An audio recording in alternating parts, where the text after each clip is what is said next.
Patient যখন normal লাইফে ফিরে আসে তিনি একটা চমৎকার তৃপ্তির হাসি দেন। 500 প্লাস পেশেন্ট নিয়ে আমরা কাজ করেছি। যে আমাদের সাথে কাজ করে রেসপাইটের ব্যানারে কাজ করে আপনার কেমন লাগছে? লাস্ট ফিউ ইয়ার্সে আমরা জি। বেশ বেশ কিছু 500 প্লাস পেশেন্ট নিয়ে আমরা কাজ করেছি। জি, Respect যেটা care। আপনার আন্ডারে 500 প্লাস রোগী আপনি নিজেই দেখেছেন। দেখেছি। তো আমি যেটা বলবো যে আপনি যে এই যে 500 প্লাস রোগীটা দেখলেন, এর মধ্যে আপনি অনেক ধরনের রোগী পেয়েছেন। সো আপনার ফিডব্যাকটা কেমন? যে আমাদের সাথে কাজ করে রেসপাইটের ব্যানারে কাজ করে আপনার কেমন লাগতেছে? এবং রোগীর লোক কতটুকু সন্তুষ্টি? না, এই ব্যাপারগুলো যে আমরা যখন পেশেন্টকে মুভ করি, পেশেন্টকে প্রপার ফিজিওথেরাপি সেশন গুলো দেওয়ার চেষ্টা করি।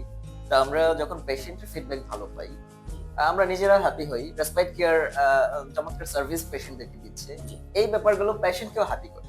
রাইট। হ্যাঁ, পেশেন্ট আমাদেরকে যখন পেশেন্টের কন্ডিশন ডেভেলপ করে, যেমন একটা স্ট্রোক পেশেন্ট, জি, একজন স্ট্রোক পেশেন্ট হয়তো তিনি বেড রিজন হয়ে আছেন।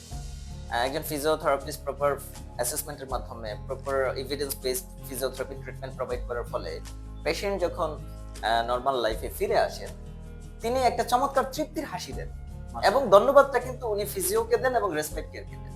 এক্সাক্টলি। এই ব্যাপারটা আমাদেরকে আনন্দিত করে। রেসপেক্ট কেয়ারের একজন ফিজিও হিসেবে আমি কিন্তু এই ব্যাপারটাকে খুব উপভোগ করি। মাশাআল্লাহ। হ্যাঁ, খুবই আমিও তৃপ্তি পাই যে পেশেন্ট প্রপার ফিজিওথেরাপি ট্রিটমেন্টের মাধ্যমে বেড রিডেন কন্ডিশন থেকে নরমাল লাইফে ফিরে আসছে। মাশাআল্লাহ। For more update, visit our website www.respitecarebd.com.